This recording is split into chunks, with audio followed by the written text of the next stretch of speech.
Did anybody actually wake up at 8 a.m. to watch this nonsense? I genuinely, honestly want to know because they had a special start time this week for Raw and it was literally 8 a.m. just like Crown Jewels. If anybody lost sleep over this, it's on you, okay? I can't even blame WWE at this point because there is no justifiable reason for somebody to wake up at 8 a.m. to watch this Raw product as it's been lately. This was so funny to me. I was like, you made people. I know somebody out there did, okay? I'm like, somebody woke up extra early to watch this episode of Raw just to be disappointed once again. Jesus Christ, this was funny to me. Now, this episode, however, it wasn't completely terrible. There was a few moments that I did enjoy, a few moments that I did like, but those moments were far and few. There wasn't too many of them. I'll tell you that much right now. The main event, I definitely really liked the main event, and I liked the Seth Rollins and Friends, the Seth and Friends heel turn. I loved all that. It was really fun to me, and the main event with Jey Uso, CM Punk, and LA Knight, that was just delightful. I enjoyed that. But besides that, though, what else did I enjoy on the show? Maybe that Rhea Ripley versus Kairi Sane match. I enjoyed it a little bit, but besides that, though, not really too much else to talk about. The Bayley stuff, I didn't really like the Judgment Day versus Lara Valkyrie and Bayley match. I didn't really like that. It was boring. Nobody cared. The crowd was dead silent. The only thing I liked about it was the split personality Bayley. Like I said, I really like this aspect of her. I really like this new direction for her. It's entertaining to me at the very least. So that's probably the only few things I liked on this show. Besides that, though, everything else did not matter. Everything else skippable as always. So yeah, let's get into this review so this video is not too long. Before we get into the video, though, the quote of the day, as always. Quote of the day: life's like a GPS. Sometimes you take the wrong turn and God just says recalculating. The destination has not changed. You're just taking the scenic route. The Lord directs the steps of the godly. He delights in every detail of their lives. Psalms chapter 37, verse 23. That is your quote of the day. Now let's get right into this video. Let's get right into this breakdown. Let's get right into this review. Now, to start off this episode of Raw, we kicked off with a Seth and Friends in-ring promo. And Seth Rollins came out and he basically didn't really say anything of substance. Basically the same stuff he's been saying for the past couple of months, honestly. Seth Rollins basically came out just saying that I am a visionary. I am the revolutionary. I am Seth freaking Rollins, and I am now your Crown Jewels champion. And this right here, this is the vision. And he reintroduces everyone. He reintroduces the Oracle, Braun Breaker, Bronson Reed. And Seth Rollins went on to get kissed by Paul Heyman. Seth Rollins kissed Paul Heyman on his bald head. And then he went on to compliment Bronson Reed and Braun Breaker. And that was that. That was the first little half of it. In the second half, however, though, Seth Rollins completely lost his mind. He went on saying how he never needed anybody. He did all this by himself. He's never needed anyone in his corner. He's never needed anyone on his side. Unlike Roman Reigns and Cody Rhodes, he's never needed anyone in his corner. Roman Reigns needed the Shield. Roman Reigns needed a bloodline. Cody Rhodes even needed Seth Rollins' help to beat Roman Reigns. Seth Rollins, however, he's different. He's never needed anyone. Seth Rollins doesn't need the Vision. Seth Rollins didn't need the Shield. Seth Rollins doesn't need the Oracle. Seth Rollins doesn't need the Bronze. He doesn't need any of it. He did it all by himself. And Seth Rollins says, I didn't need the Vision. I chose the Vision, and the Vision chose me back. So he was basically cutting a promo saying that he doesn't need anybody in the ring right now, which I was like, that's kind of iffy. What are you saying all this in front of them for? But that went on to set up the heel turn for later on tonight, I'm assuming. So Seth Rollins was basically trashing his group, trashing the Vision, saying, I never needed anyone. I don't need Braun Breaker. I don't need Bronson Reed. I don't even need Paul Heyman. I did it all on my own. So he was kind of losing his mind, getting a little bit too much in his own head, I guess. He was getting a little bit too big-headed, a little too cocky, a little too ungrateful. And I feel like the Vision,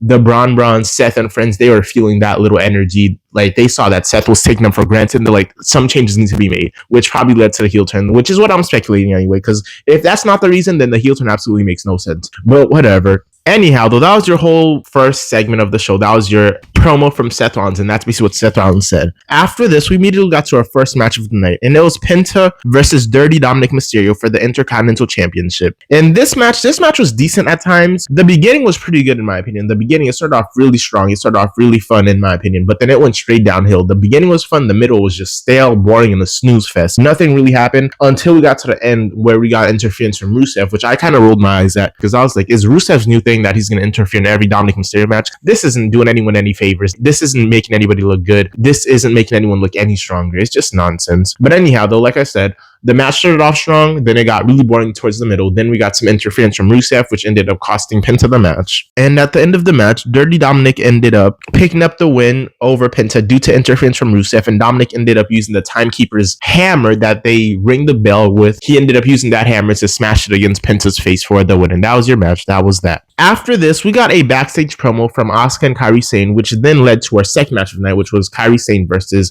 Rhea Ripley once again. Anyhow, though, before all that, we got a backstage segment involving Asuka and Kairi Sane. And I'm not gonna lie to you, I really do love this new version of Asuka. She's delusional, she's crazy, she's aggressive. Asuka was just basically blaming Kairi Sane for their loss at Crown Jewels. I'm like, I may be wrong here, but it was definitely a tag team match. Both of y'all played your part in losing, okay?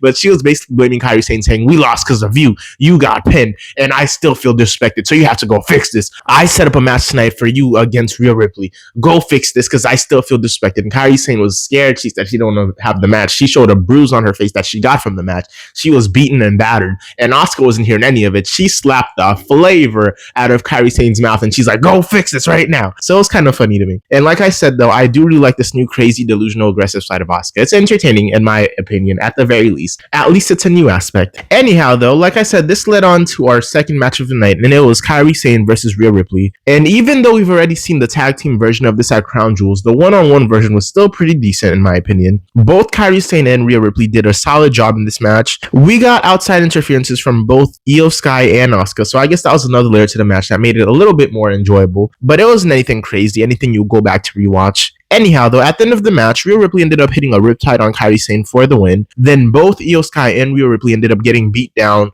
by the Kabuki Warriors after the match, and Rhea Ripley got hit with a kendo stick from Kairi Sane, and Asuka hit a DDT on the announcer's table on Rhea Ripley and left her laid out. And that was your whole match, and that was that whole segment. After this, we got to our third match of the night, and it was Bronson Reed versus Jim Uso. And I'm still wondering, how is this nonsense still going on? How? Please, somebody tell me. Someone tell me how or why this feud, this rivalry, this nonsense is still going on. Jesus Christ, I'm so over this Vision and Usos nonsense. This Seth and Friends and Usos nonsense. The Bronze nonsense. How is this nonsense still going on? It's been months. It feels like it's been years even. Jesus Christ. But anyhow, though, this match, Bronson Reed versus Jim Uso, was absolutely cheeks. It was boring.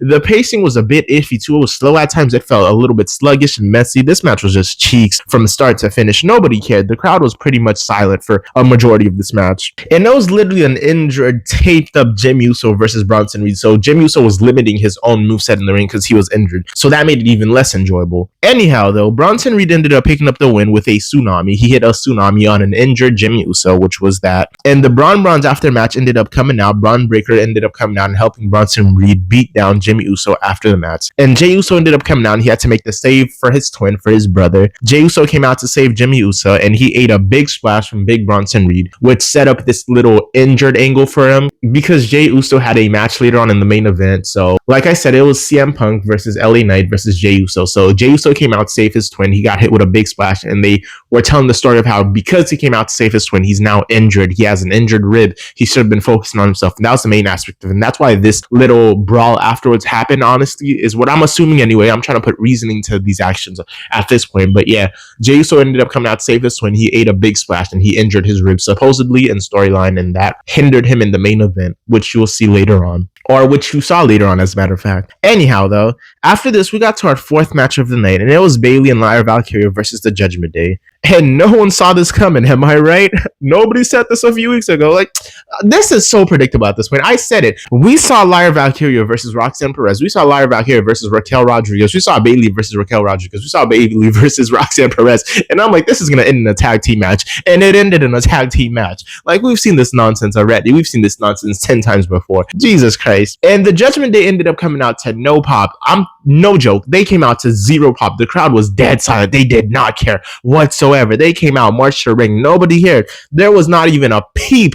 Jesus, nobody cared about this match. The crowd was dead silent for 90% of this match, and it wasn't even funny. It was understandable too, because nobody cares. We've seen this nonsense countless times. It was boring. We've seen this, okay? But this match overall, there's not really much to say about it. We saw a neat spot where Lyra Valkyria slapped the crazy and slapped fire into Bayley, and it was funny. It was towards the end of the match. Lyra Valkyria was like, lock in, come on, we gotta win this, and she ended up slapping Bayley. And I'm telling you, she slapped fire and crazy into Bayley. Bayley started laughing maniacally. correctly, and she lost her mind and absolutely went on a rampage, and she single-handedly obliterated both Roxanne Perez and Raquel Rodriguez, which was crazy. And Bayley ended up picking up the win for her team, and Bayley pinned Roxanne Perez for the win, and Bayley and Lara Valkyria ended up picking up the win against the Judgment Day, and that was that. Besides that, though, like I said, there's nothing much else to say about this match. We saw it coming. We've seen this a million times. Nobody cared. The crowd was pretty much silent for a majority of it. Anyways, though, after this, we got a pretty neat promo from La Primera, Stephanie Vaquer, and it was a really nice promo. It was very clear as well. And in this promo, Stephanie Vaquer was basically celebrating her win at Crown Jewel, saying that she's your new Crown Jewels Women's Champion. And then she got interrupted by Roxanne Perez for whatever reason, and Roxanne Perez came out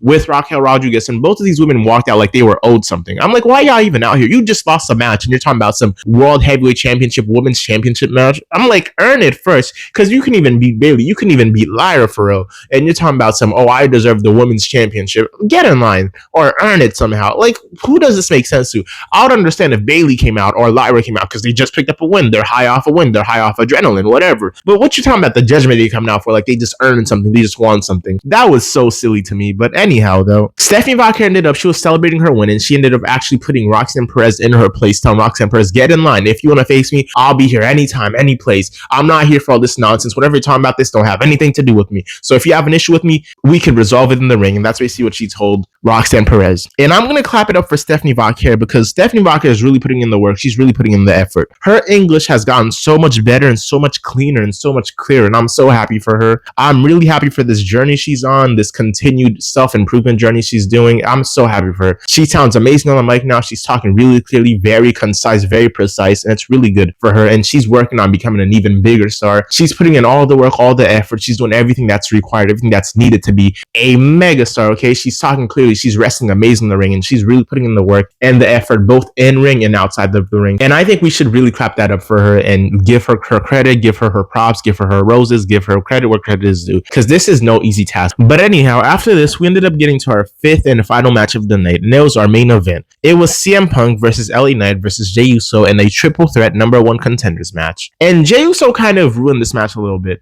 because he was supposed to come out limping or clutching his ribs because he's supposed to be injured from the attack from earlier. But he came out doing his Yeet entrance, just jumping all over the arena, just doing nonsense like he didn't get attacked, like he doesn't have a supposed in-story injured rib. He just came out all fine and dandy and 100% just walking, running to the ring, doing his Jey Uso stuff. I'm like, you're supposed to be injured. Did you forget about that? And they brought that up all the way at the end of the match. Like, Jey Uso might still be injured. They said might. He was supposed to tell that he was injured. He didn't even sell that correctly. This man came out eating, doing his entrance, celebrating. I'm like, did you forget that you ate a tsunami from a big Bronson Reed, from the Ozilla, as they call him? That was supposed to be a big part of the match, I'm assuming, but he ended up not selling it correctly, so it made it feel a little bit more silly near the end of the match, near the ending of it. But before I get into all that, let's talk about the match overall. This was actually a really good match in my opinion. The in-ring action was really fun. The pacing was really nice as well. It didn't feel slow. It didn't feel sluggish. It didn't feel like it was drawn out for too long whatsoever. This was a really nice match. Everyone carried their own weight. Everybody did their thing, so that was really nice to see. Everybody looked good, as a matter of fact, too, so that was nice. But after a hard-fought, entertaining match, CM Punk was able to hit a GTS on Jey Uso for the win, and that was that. And CM Punk is now your new number one contender. And while CM Punk was celebrating his win, celebrating being the new number one contender for Seth Rollins World Heavyweight Championship, Seth and friends ended up coming out, and they absolutely obliterated all three men.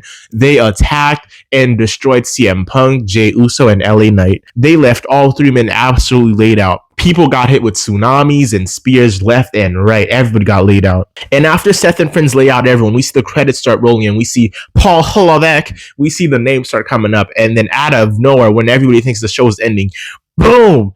Braun Breaker hits Seth Rollins with a massive spear, and he spears Seth Rollins in half, and he turns to Bronson Reed. He tells Bronson Reed, make up your mind. You're either with me or you're with him.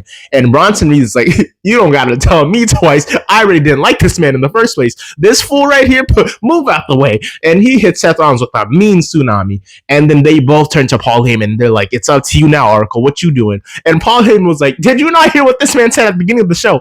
At the start of this nonsense, he said he didn't need any of us. We don't need him either.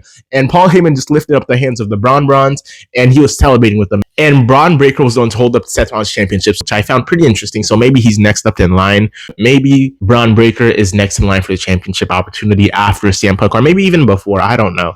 But I found it pretty interesting that Braun Breaker was the one holding up the championship. But anyhow, though, that was that. Seth Rollins and friends are no more. Seth and friends, no more. No more Vision, no more Braun Browns, no more Seth and friends. And it seems like Paul Heyman is now officially property of the Braun Browns. So that's that. He's no longer with Seth Rollins either. So that's another part of the story that was told months ago that makes no sense because he chose Seth Rollins over Roman Reigns and CM Punk, and now you just left them for air for no reason. So I don't know, but but we're not really gonna get into the antics of this heel turn yet, of why it doesn't make sense, why it's completely silly. We're just gonna let it play out first before I say anything negative, anything before I jump the gun too much, before I say anything, before I make any big opinions, any big why I don't like it, why it makes no sense, why it was silly, why it was wrong timing. Before I talk about any of that, we're just gonna let it play out first, see what WWE does with it. Maybe it's justified, maybe there's an aspect I didn't see, maybe it is what I said, maybe it's because Seth Rollins felt like he didn't need them and the Braun Browns and Paul Heyman felt disrespected. Maybe it could have just been that. So we're just gonna find out what was the reasoning before I give you my opinions and my thoughts. But anyhow, though, that was the whole show. We finished off with Paul Heyman and the Braun Browns celebrating the ring, and they were just standing as their own official group, and that was that. Seth Rollins is kicked out of the Vision.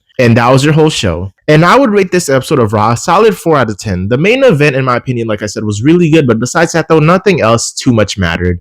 I enjoyed the baby little split personality thing. And that was about that, like I said at the beginning of the video. I didn't really enjoy too much else on this show. Everything I enjoyed was far and few. There was a few things here and there. Maybe a promo here and there. Stephanie Vauquier stuff that I really liked. But besides that, though, the show overall, it wasn't really anything too impactful, anything too big. It was definitely watchable, but it wasn't anything good or anything amazing. But like I said, though, I did enjoy a few moments here and there, but that's as much as I could say for the show, honestly. It wasn't anything extraordinary once again. But yeah, anyhow, that was your whole show, though. That was your review. That was your breakdown. Thank you for showing up. Thank you for hearing me out. And thank you for being here. Like, comment, and subscribe if you want to. Like, comment, and subscribe if you'd like to. And like, comment, and subscribe if you choose to. As always, it's been a pleasure. I'm out.